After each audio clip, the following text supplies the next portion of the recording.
পশ্চিমবঙ্গের এই পরিস্থিতির জন্য মানুষও কম দায়ী নয়, মানুষও দায়ী। 2011 সালে একটা সরকার এসছে, 2016 সালে নারদা কেলেঙ্কারি হলো, 2012 সালে ওই যে কি যেন মামলাটা ওটা বলে পার্কস্ট্রিট গণধর্ষণ কাণ্ড হলো, কামদুনি গণধর্ষণ কাণ্ড হলো। এগুলো এত কিছু দেখলো, তারপরেও একটা সরকারকে বারবার মানুষ ভোট দিয়ে ক্ষমতায় বসিয়েছে। এই 2021 সালেই দেখো, 2024 সালেই দেখো না, 2024 সালে ওই ভোট দিয়ে ওকেই মানে বেশি করে ভোট দিচ্ছে। আরে ভাই, ভগবান তোমাকে চোখ দিয়েছে দেখার জন্য। আমার একটাই কথা, যে ভগবান তোমাকে চোখ দিয়েছে দেখার জন্য, কান দিয়েছে শোনার জন্য, মাথাটা দিয়েছে চিন্তা করবার জন্য। তুমি কি না এই সব না করে তুমি এত কিছু দুর্নীতি দেখছো একটা সরকারের নামে অতগুলো দুর্নীতি, তারপরেও সেই সরকারটাকে তোমরা কি করছো, ভোট দিয়ে তাকে তোমরা বারবার তোমরা আসনে বসাচ্ছ।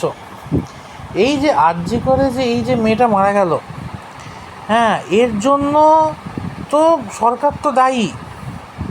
সরকার যে দুর্নীতির যে সিস্টেমটা তৈরি করেছে এটা তো দায়ী, তার সাথে পাবলিকও 100% দায়ী। তার কারণ এই সরকারকে পাবলিকই এনেছে। একটা সরকার যখন অতগুলো দুর্নীতি করবার পরেও যখন ক্ষমতায় ফিরে আসে, তখন সেই সরকারের কাছে কি বার্তা পৌঁছবে? সে তখন দেখবে যে তার মানে কি, তখন সেই সরকার ভাববে যে আমি যে দুর্নীতিটা করছি এটা মানুষ অ্যাকসেপ্ট করে নিচ্ছে। কি বলো? সে তখন মানে সেই সরকার তখন ভেবে বসে থাকবে যে আমি যা দুর্নীতি করছি ঠিক আছে, আমার দুর্নীতিটা তবে চলুক। মানুষই তো সুযোগ করে দিচ্ছে সরকারকে দুর্নীতি করবার। এর থেকে তো আর বড় জিনিস তো আর হয় না। আর যদি সরকারটা যদি বদলাতো, তাহলে আর এদিন দেখতে হতো না। যে পার্টি আসুক না কেন, যে দলই আসুক না কেন, এটা বদলাতে হয়। একটা সুস্থ গণতন্ত্র কখন গড়ে উঠবে, একটা সুস্থ শাসন ব্যবস্থা কখন গড়ে উঠবে? যখন সরকারের বদলটা হয়।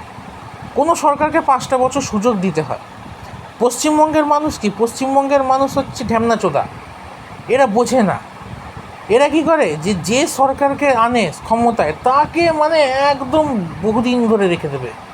আরে ভাই, তুমি একটা সরকারকে তুমি ক্ষমতা দিলে, বসালে, এবার তাকে 5 বছর দেখো, 5 বছর দেখে তুমি যখন দেখলে যে জিনিসগুলো এরকম করছে, এই এতগুলো দুর্নীতি করছে, আমি চেঞ্জ করে দিই।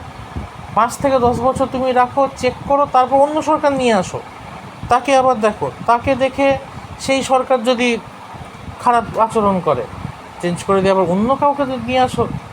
এর ফলে কি হয়, যে রাজনৈতিক দল ক্ষমতায় আসে বা যে রাজনৈতিক দল থাকে, তার মনে একটা ভয় থাকে যে না, আমি যদি এই রকম দুর্নীতি করি তাহলে আমাকে এখানকার মানুষ হটিয়ে দিতে পারে।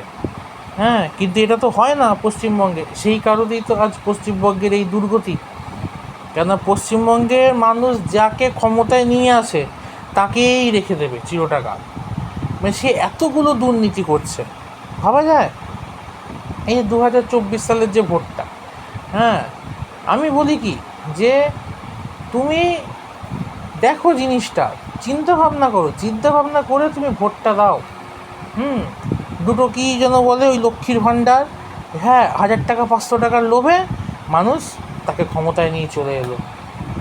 ব্যাস, বোঝ ঠেলা।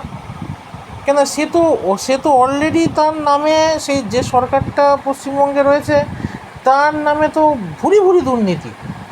তারপরেও মানুষ তাকে ভোট দিয়ে তাকে ক্ষমতায় নিয়ে আসছে, ক্ষমতায় এনে বসাচ্ছে, আর সেও দুর্নীতি করে দিচ্ছে।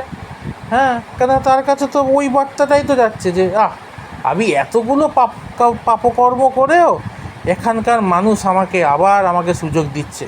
তার মানে কি, মানুষ সেই পাপকর্মটাকে সমর্থন করছে, অ্যাকসেপ্ট করছে। এটাই তো সমস্যা। সেই জন্য তো আমি তো বলি যে যারা সরকার টানছে তারা তো অপরাধী, নেতা নেত্রী এগুলো তো অপরাধী বটেই, কিন্তু যারা এদেরকে ভোট দিয়ে দিয়ে সিলেক্ট করছে তারাও কম অপরাধী নয়, তারাও অপরাধী।